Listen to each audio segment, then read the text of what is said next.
This is World Awakenings, the fast track to enlightenment with your host, Carl Gruber.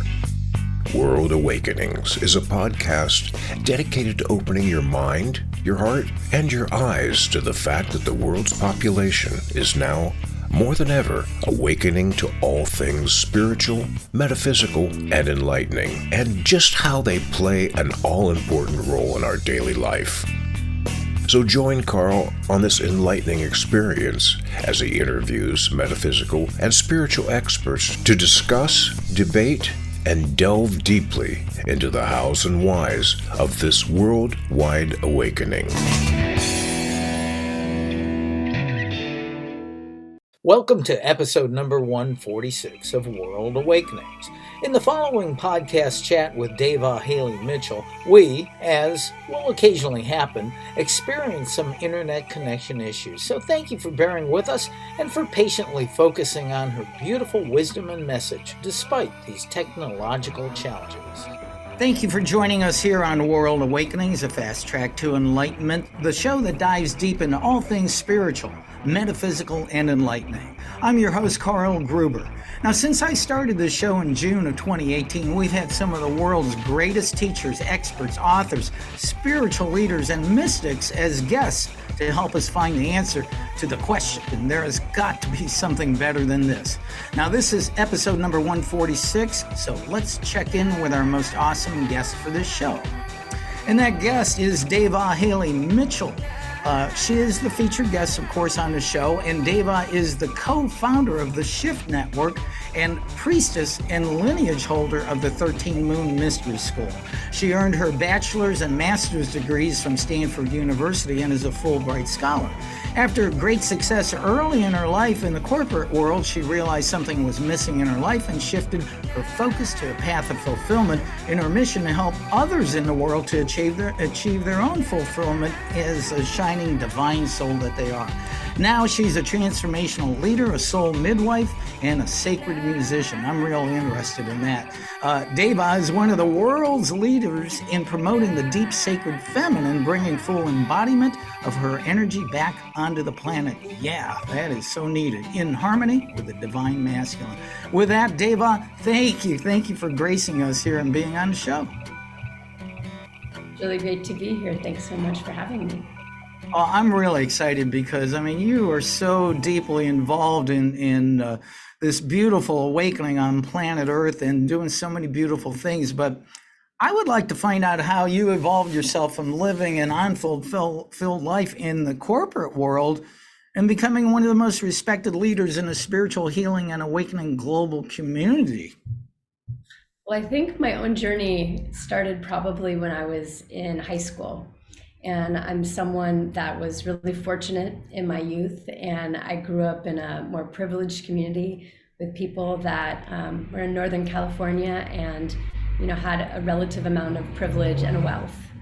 And at that time, I found that many of those people, though they had the external trappings of success, there was a lot of lack of fulfillment.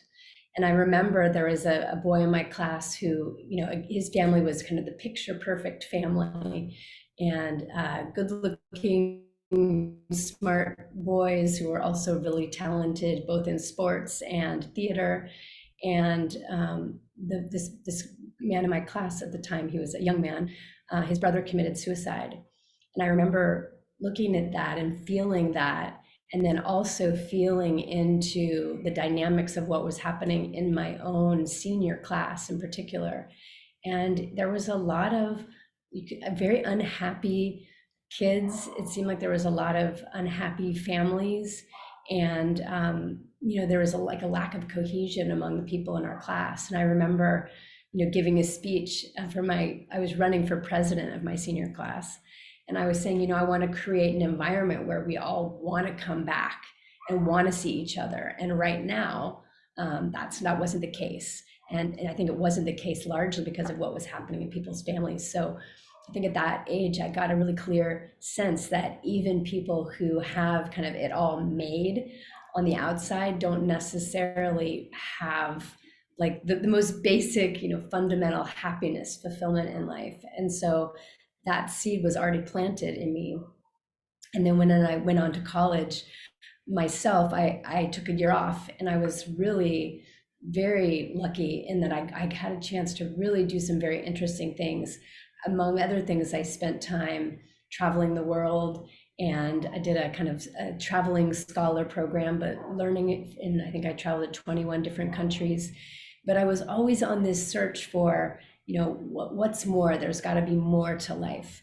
And so when I landed in college, I was studying spiritual things. I was studying Buddhist practice in particular, and was studying Hindu practice. And then when I was in college, I did my time abroad in Nepal, and went and lived in a monastery in Nepal for a period of time. So I was on this deeper spiritual quest from the time that I was in college, because I knew there was something more.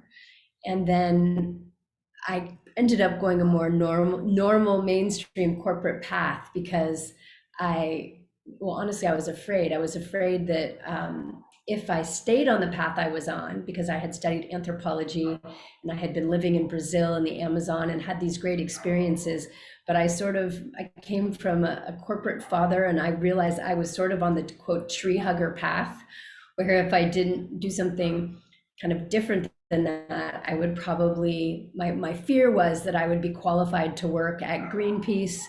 And nothing wrong with Greenpeace, but I was like, will I have more opportunity than that? Or am I going to get kind of pegged in this certain role? Because I had studied ecological anthropology, and I had done field work living with indigenous groups in Brazil, which was fascinating. Then I kind of veered and said, okay, I need to make sure I have all the opportunities afforded by my Stanford education. So I went into management consulting, working for Fortune 500 companies. And pretty quickly, I realized that, at least in that company, the value system there did not really match up with my own value system. And when I say that, it's, for example, I was getting great marks in teamwork and collaboration and thinking outside of the box, and being, a hard worker, a number of different things that to me were really central and fundamental. But there was one area where I wasn't as strong, and I wasn't as strong in analytics, which was building spreadsheets, basically. And I was an anthropology major. So I said, well, yeah, that's not my strength. Why did you hire me? And they said, we hired you because you're an out of the box thinker and these other things. But then when it came down to it, and the role I was in, it was like the analytics was really all that mattered, or it was like 90% of what mattered. And there was a fundamental mismatch. And I realized I was, to fit in that circumstance, I was trying to become excellent at something that really wasn't something that I valued, something that I studied, or something that to me was intrinsic to even the skill set I wanted. I wanted to be reasonable, but I didn't feel like I would just, become a master spreadsheet master. And so, it was a turning point. And I actually got laid off from that job, which was hugely humiliating for me at that.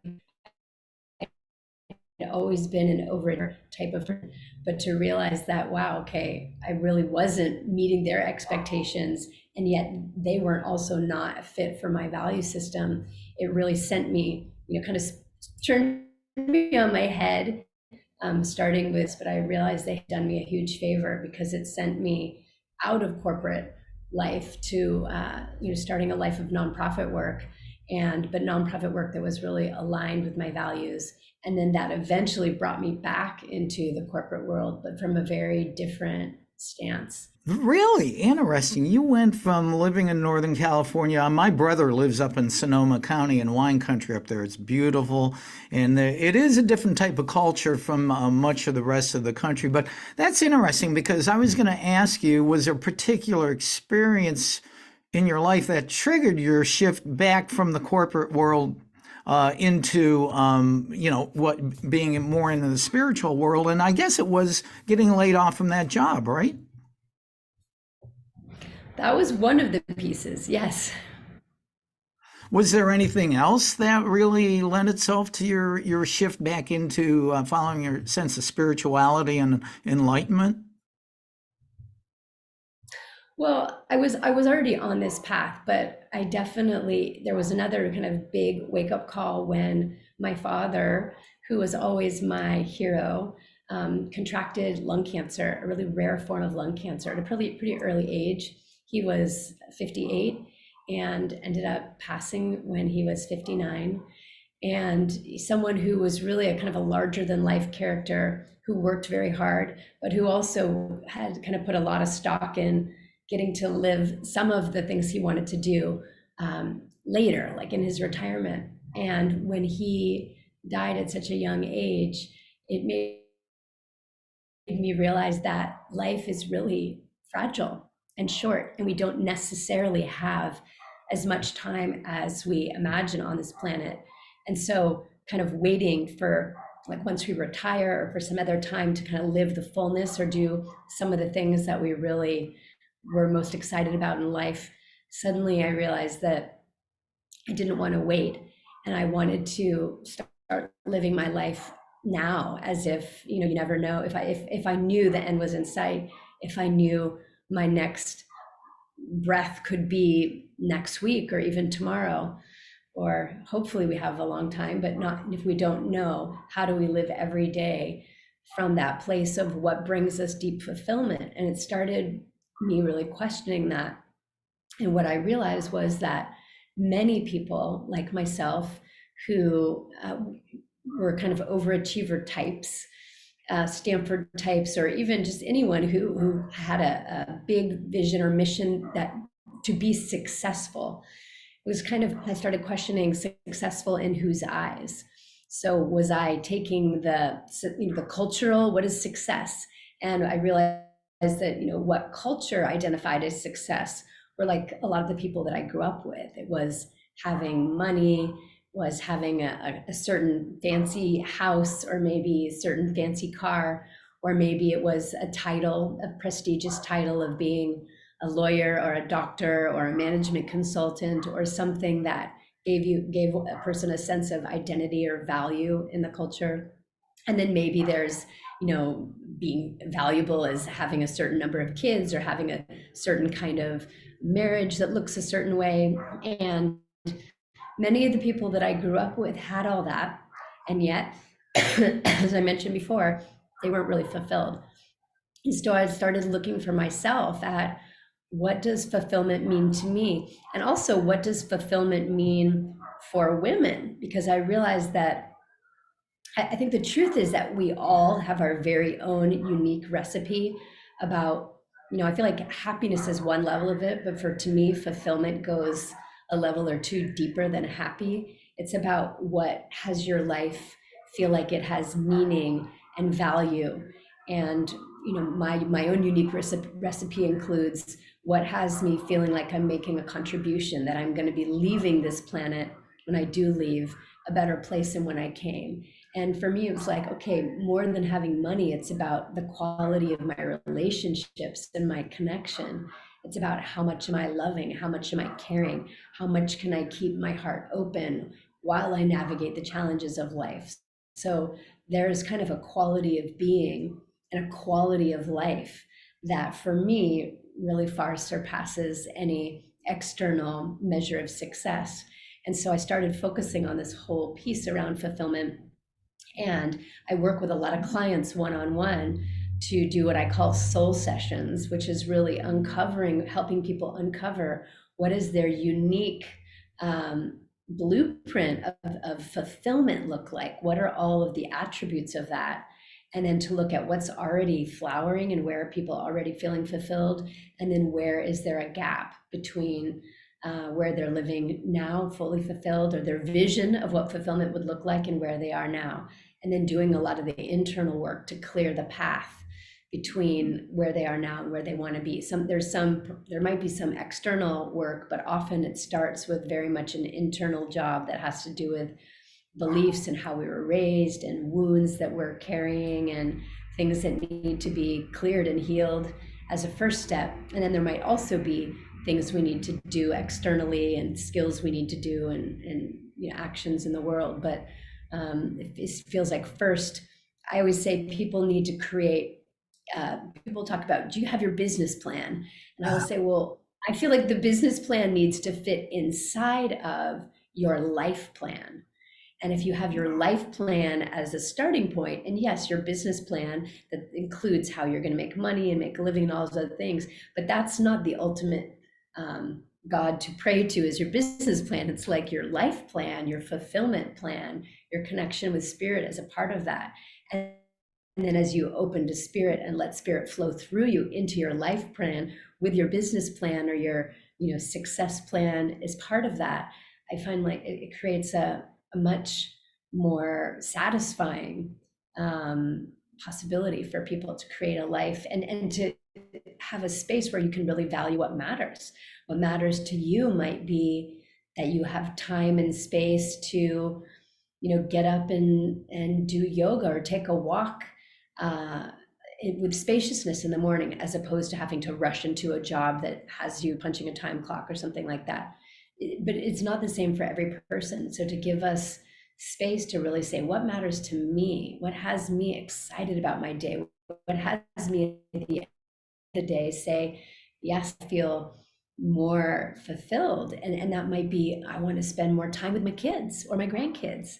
And that's more important than having a higher salary or, having more time off where I can write or be creative, or that might be worth much more. And so giving ourselves permission to value what truly makes our own heart sing. And I feel like that's a bit more of a feminine orientation towards what one might call success versus the more typical model that's at least handed to us in our society. Well, what a beautiful perspective and view you have to go from that corporate world and allow yourself to blossom. It seems that people are in a programmed, most of the people in the world are programmed, well, you need to be a success this way, this way. My last guest on this show also went from corporate burnout to become an energy coach. And you grabbed onto that and allowed yourself to live your life and expand. But I would like to dive more into what you mentioned already, you being a champion of the divine feminine. And you state, I saw something that you wrote, that women are seeking a deeper sense of fulfillment. And the path to the feminine fulfillment is quite different from the masculine pathway. How so is that? Can you elaborate on that? Sure. I mean, I think it's a lot of what we're talking about where, and again, this is very, I don't want to be stereotypical in that every man, or I think we're all a spectrum, right? We're like not just male or female, we're all of it. And there's a spectrum of, in our beings, how much, I think the ultimate call in this day is actually to live inside each of us with a balance of the masculine and the feminine. And our entire culture has been very patriarchal for hundreds of years. Not only women are suffering from that, but everyone is suffering, because the feminine, men don't have as much connection to or as much permission to the sides of self and soul that are often labeled as feminine. So for example, the emotional side, men are often labeled as, they're some sort of a sissy or a girly man, or something that, was not something you don't want to be, as at least the men that I've known or grown up with in my life. But then it's kind of disconnected them from, their own hearts, their own wholeness, a sense of nurturance, a sense of care, a sense of deeper connection, and a sense of tenderness.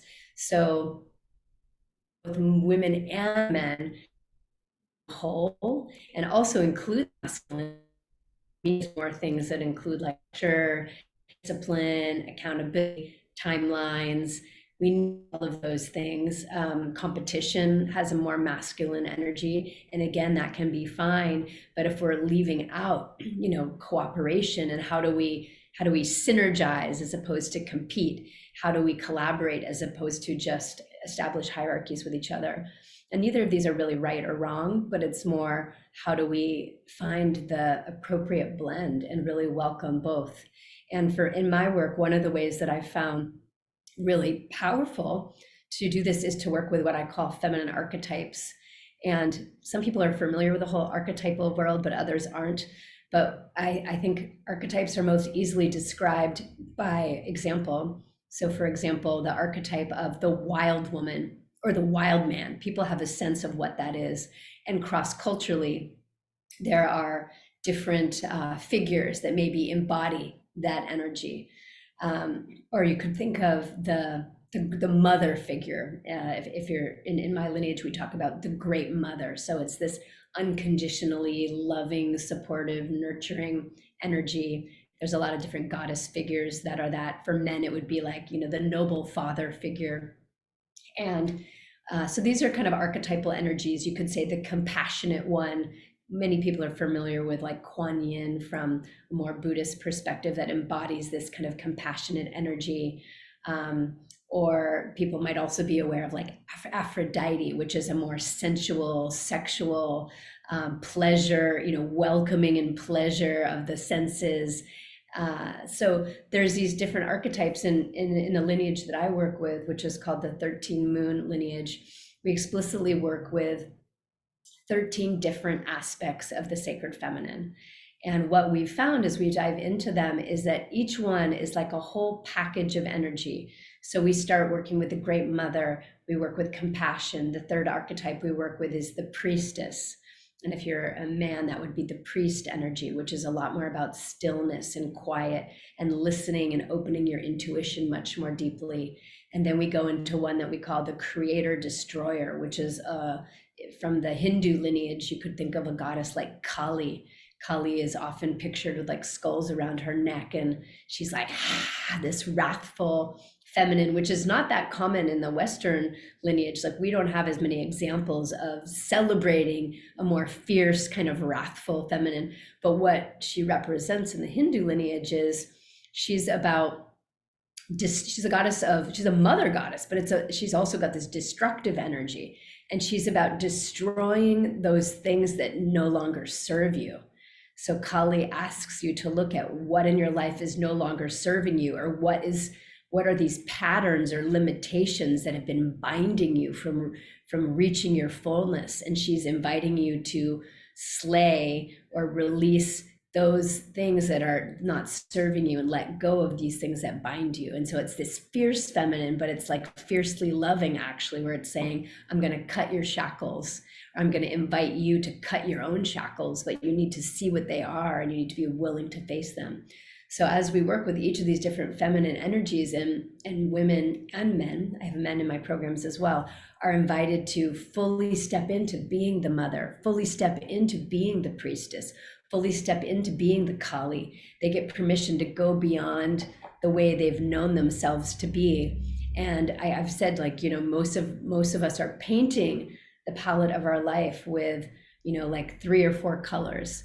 But if we want to have the full range, we want to have gold and silver and magenta, and we want to have this rich expression of life, and each of the archetypes kind of opens up a whole different package of energy. There's also usually a bunch of different healing that goes with each one. So if you're working with the Great Mother, you're working on, places where you might feel wounded by your own mother, or you might feel, that you haven't been supported, that you haven't been loved, or places that you might feel needy, or places that you might give in order to get love. So there's like strings attached. So we're looking at, how do we be the most clear embodiment of each of these aspects so that we're the most radiant versions of ourselves possible. And then from the most radiant version of ourselves possible, I talk about this as the full spectrum feminine.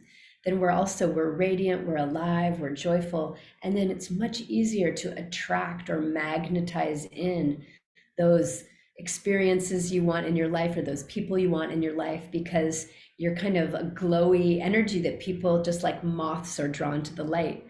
People and projects and opportunities are drawn to you in a similar way. So we're kind of like clearing all the path. So we're showing up powerful, radiant, strong, centered, aligned, with our boundaries intact, with our yeses and our nos both firmly in place. And then things tend to flow much more easily, including crafting our own vision for each next chapter of our life, we're able to get more clear about what is it that most deeply will fulfill us as this next chapter. And each chapter is always different. Like it's not just a static thing. I give people permission to like paint this painting of what we want to be creating in our lives, and then it's going to shift and change and blossom through time as well.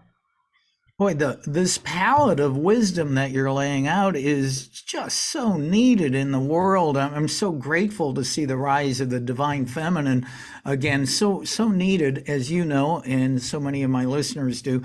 Now, you did mention this to me earlier that you have an area that you are really starting to study plant medicine and how to utilize it in the development of for the feminine or the divine feminine. How is that working for you?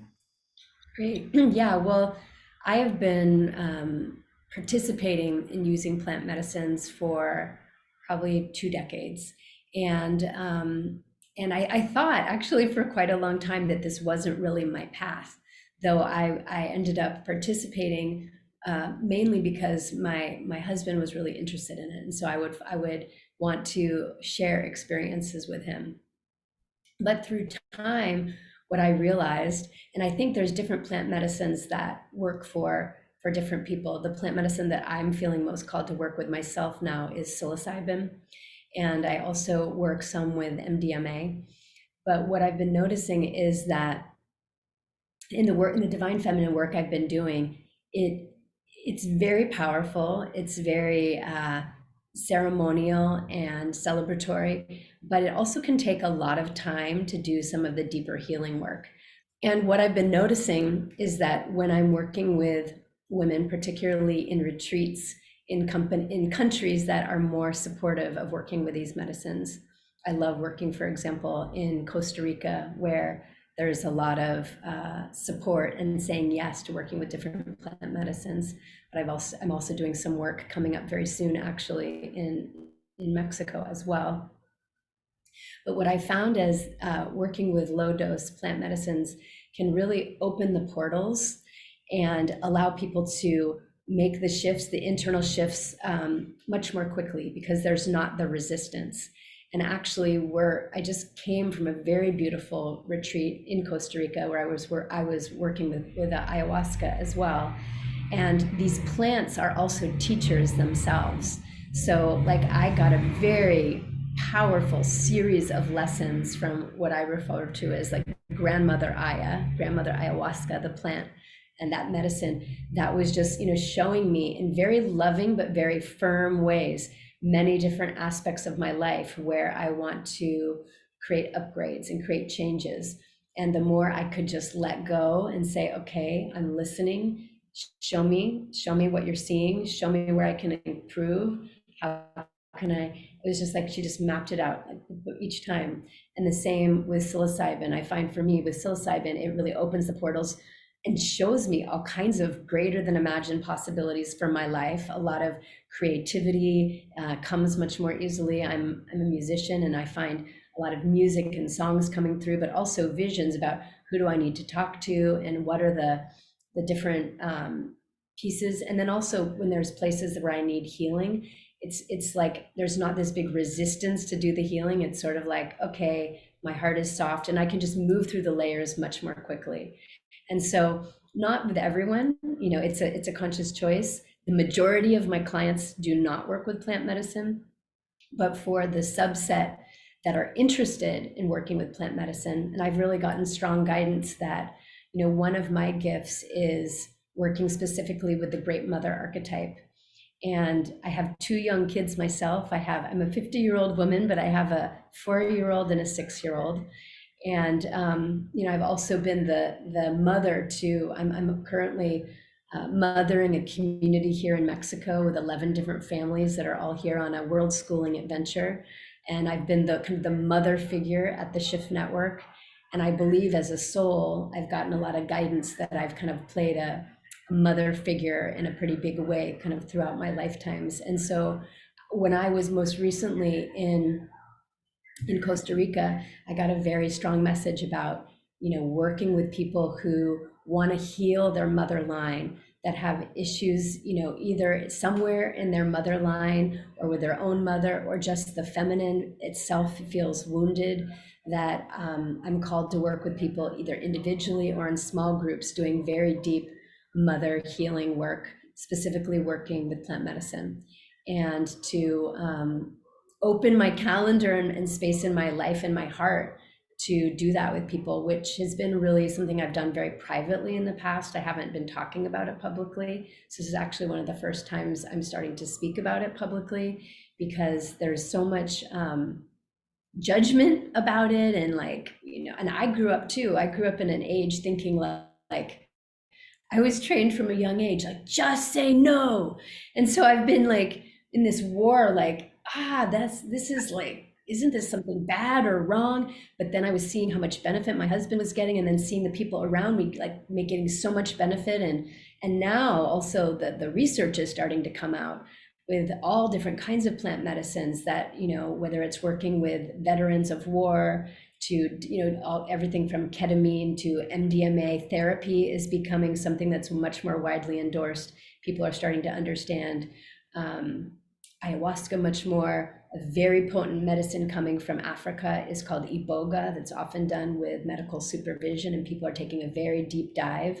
But I think why this is becoming so popular is because it's really effective. It's effective at creating transformation and healing in a much more rapid context. And so, as I said, it's not the majority of the work, but it is what I've recently been told that is part of what I'm being asked to do. And a way that I can serve the divine feminine is opening these intimate spaces to work really deeply with people who want to work in that context. And so I'm saying yes to that call. And I'm now leading retreats too. Like, I'm co-leading retreats that work with those medicines as well. Well, I've had a number of guests on who we've talked about plant medicine, and they've done that. Let me correct me if I'm wrong, and I haven't done a plant ceremony. When you do a plant medicine, basically it strips away that layer of ego that keeps you from seeing beyond the 3D world that we're presented with. I would say it's, each medicine is very different. And so it depends on which medicine you're working with. For me, as I said, my principal kind of teacher right now is psilocybin. And it kind of, it's like there's this whole material world that we're living in. And then what happens, for me at least, as I'm working with psilocybin, is there's actually a much richer, more vast, there's multiple layers of reality that are happening simultaneously. And so, the plants are alive and are teachers, and spirit is alive and available. And for whatever reason, it seems like when we're living our normal human lives, it's like we're dialing up to the universe with one of those old dial-up telephone connections. You remember like when you used to dial up to the internet through your phone line, and it was like this low bandwidth connection. And then for me, as I've been working with plant medicines, it's like, oh, suddenly I'm plugging into broadband. Just aware of this unique, 3D reality world is totally alive and filled with information. And oh, the spirit world is right here, and I can hear, both the plant itself, like psilocybin's communicating with me, but also my spirit allies. It's like I'm suddenly able to hear what I'm not able to hear in an everyday context. Now, some people, if you're a medium, you're really intuitively open, or just like a much more open channel. But for me, it's like, oh, suddenly my channel is much more available. I can hear the spirit of my ancestors. I can hear the whispers of the universe.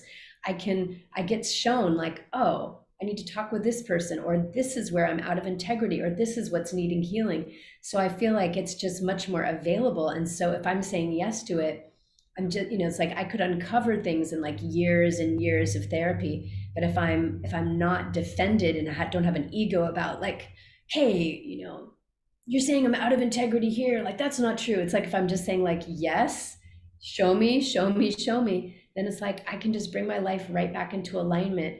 And I can be co-creating with the universe in a much deeper way, because I'm hearing, like, spirit's always here. And it's like they say, well, we're not always listening. And I say, well, it's actually kind of hard to listen because life is busy and full, and we're all running around and we're distracted on our devices and traffic and kids, and it's like we're overwhelmed. So it's like you have to get pretty quiet and still to really listen and hear. And some people are able to do that through their meditation practice, and that is beautiful. And when I was living in the ashram, I was able to do that much more effectively. And when I've been in like quiet retreats, but in my everyday busy life, it's harder to get everything to quiet down so I can really hear what spirit's trying to communicate with me.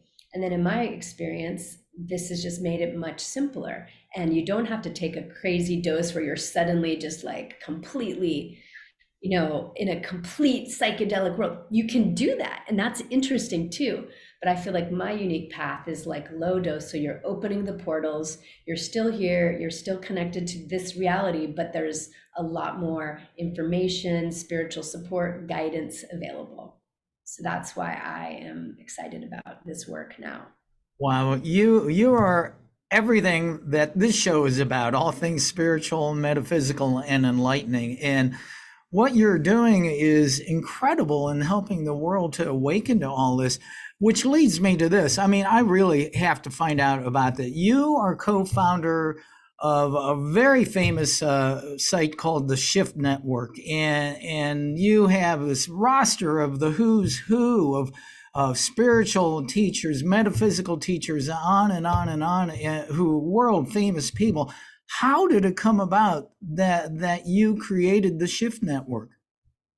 Well, I would say, I have to really give the credit to my husband, Stephen Dinan, for the Shift Network. I have been by his side as the co-creator, but the original impulse came through him, and it came through him in a meditation retreat. He was on a retreat, a Vipassana retreat, where you're supposed to quiet your mind and just be like totally silent. It's a silent 10-day retreat.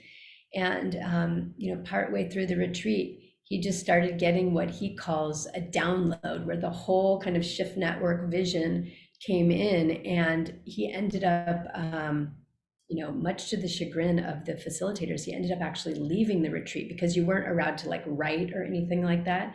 And there was so much information coming in that he felt like he had to leave to actually get it all down on paper and map it all out. And that vision that he got back at that retreat has been, updated and refined many different times. And he's stayed true to it through many different iterations. The current Shift Network is actually the third iteration.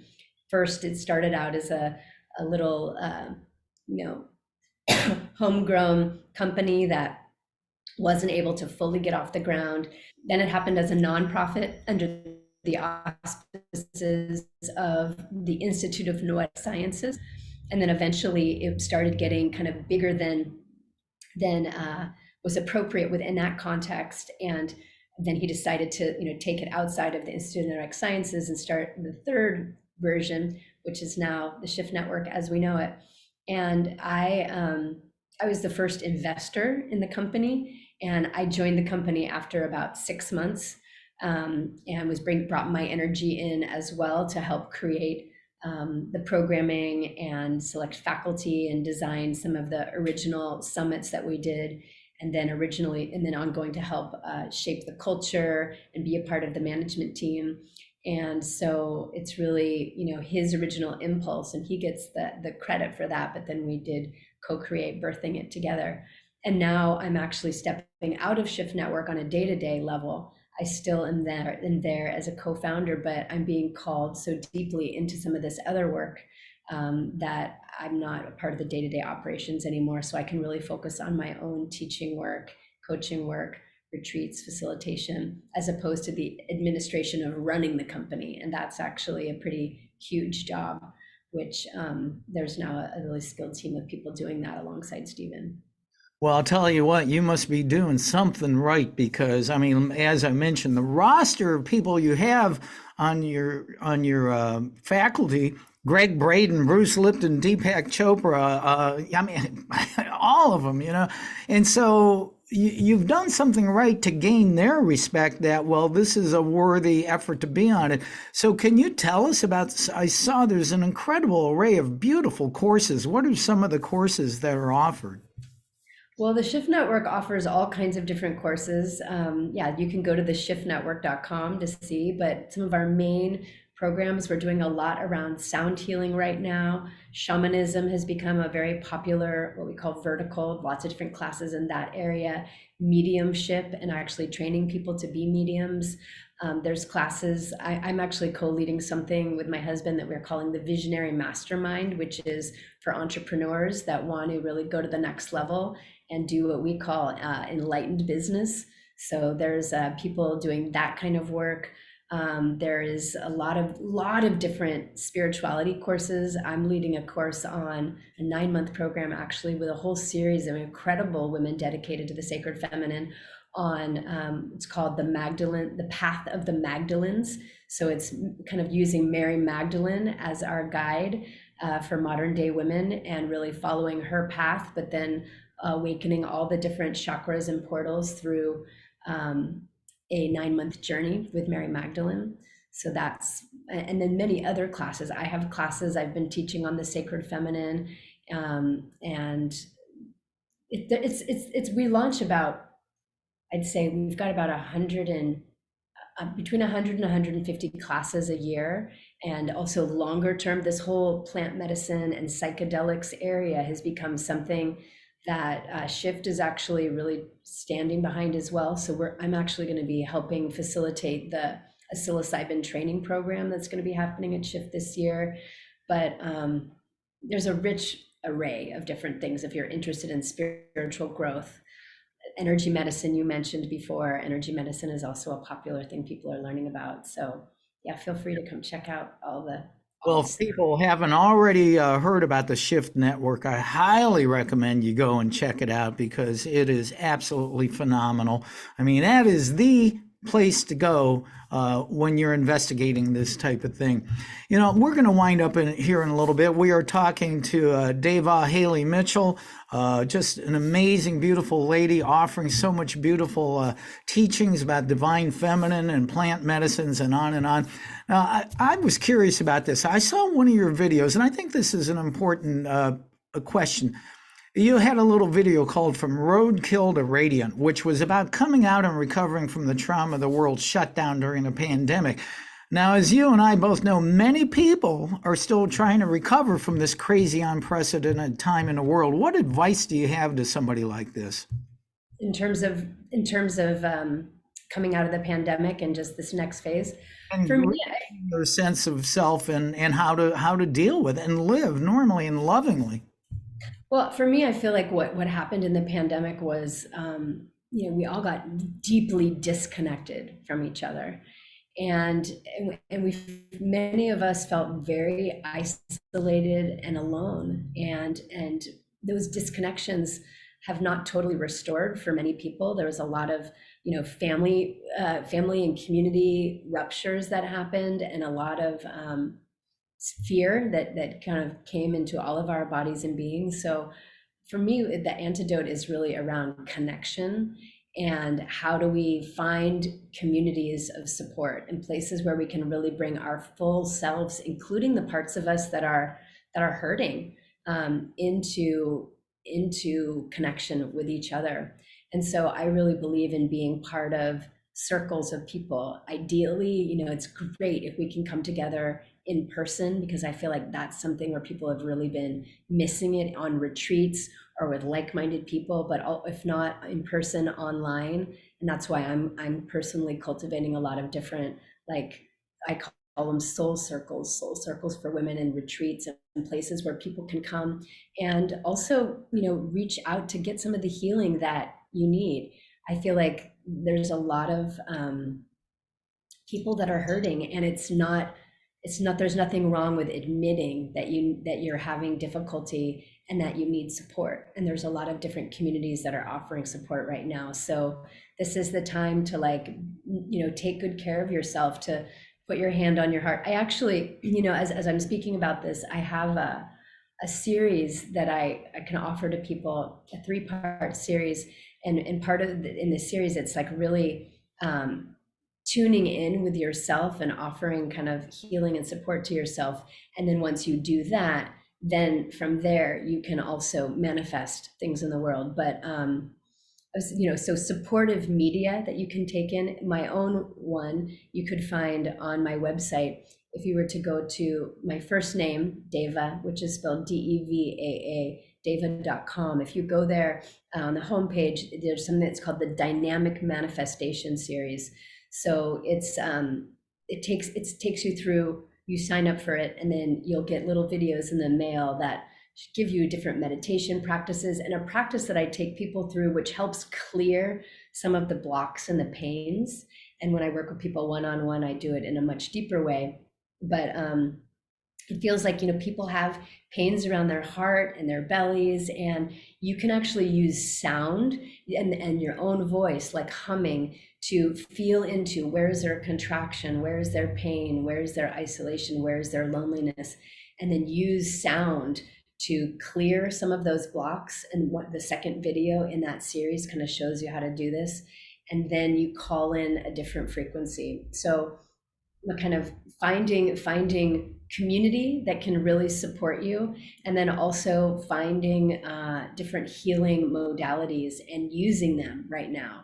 And I think also the final thing would be, what kind of medicinal support. So I'm using a lot of herbs, and also using plant medicine, but very low dose psilocybin can be used actually for depression. It's been very documented to be very, very successful with that. So I also think that, utilize what we have, utilize the spiritual tools, utilize the herbal tools, utilize the community tools, and reach out. This is not a time to be just like closing in on yourself. It's a time to be reaching out your hands and saying, I want to connect, I need support. And the easiest way to get the support is to ask for it, and then be really open to receive as well. Oh yeah, boy, much needed advice, because the whole world needs healing right now. That is so sure. One last thing I'd like to find out about you. You're a musician and a vocalist, and I listen to some of your stuff. I believe it's on Devaa.com, samples of some of your music. It's beautiful. How did that come about in your life? Wow. Well, let's see. I have been, it's kind of a long story. I won't go to the long story, but I've always loved to sing. And I think the truth is most of us as children love to sing, and I was no different. And then I, at a certain point, was told that my voice wasn't as good as some of the other girls in my class. And so I shut down my voice, and I started feeling all terrible about it. And then when I went to India a number of years ago, I came upon a practice that's called kirtan at a beautiful ashram where I was spending time. And kirtan is basically a chanting practice, and you're chanting the names of God in Sanskrit. And what I found was I was doing these chants was my mind would calm, my heart would open, and I would feel kind of this kind of loving, radiant presence flowing through my body and my being. Everything I had wanted from my meditation practice and my yoga practice, but it wasn't happening for me through yoga and meditation. And many people get those that way. But for me, the music and the singing of these sacred chants and these words that I didn't even know, but what I've come to learn is that Sanskrit, it's about the actual vibration you create in your body. The words themselves vibrate different energy centers in your body and kind of clear and move energy. And I was like, this is working for me. Like I'm open, I'm clear, I'm radiant. Like I'm just going to keep doing it. And so, and what I loved about it is it's not about performing, it's about a prayer and letting the music be a prayer. And so that's what kind of opened it back up. So my first album, which I actually need to repost, again, it somehow got taken down, but it's more chants and that kind of more mantra-based music. And then my second album, Rebirth, is still up, and you can find it on my website. And then also in the retreats that we do, and I just want to make one little plug for a retreat that we're doing very soon in Mexico here. There's going to be quite a lot of singing at that retreat, because it's a retreat, a sacred feminine leadership retreat. but it's also working with plant medicine. And so we'll be combining all these archetypes, specifically the archetypes of the embodied artist, the tantrika, which is more kind of sensually, sexually oriented, and then what we call the super creator, and really, kind of creating your life in the vision that you want. So anyone who's living in a cold place or anywhere and wants a getaway, from February 10th to the 17th, here at the beach in Mexico, where I'm living right now, we're going to be having a week-long retreat. It's a very intimate group, but we can take a few more people, and we'll be also singing, making art, doing archetypal photography. We have an incredible belly dance and temple dancer teacher who's going to be flying in to work with us. And as well as getting to enjoy the snorkeling and going to the sacred caves and the hot springs and the beach. So I've been coming to this place for about 10 years, and we're actually buying a home down here. And I really I brought some groups in the past, but it's been some years. And this time I'm collaborating with an incredible woman named Marie Mbuni, who is a powerful former anesthesiologist who's now a shaman to anesthesiology, feminine work, and her plant medicine shamanic continents in the world. It's been magical working with her. Darn, that sounds so terrible. I'm gonna have to buy my own plane ticket. So, Devaa, looks like we're having a little bit of internet issues right here at the end, so I'm going to say goodbye and namaste, and I'm so grateful and thankful that you've been on the show. You're a beautiful lady, and what you and your husband Stephen are doing in the Shift Network, thank you, thank you, thank you.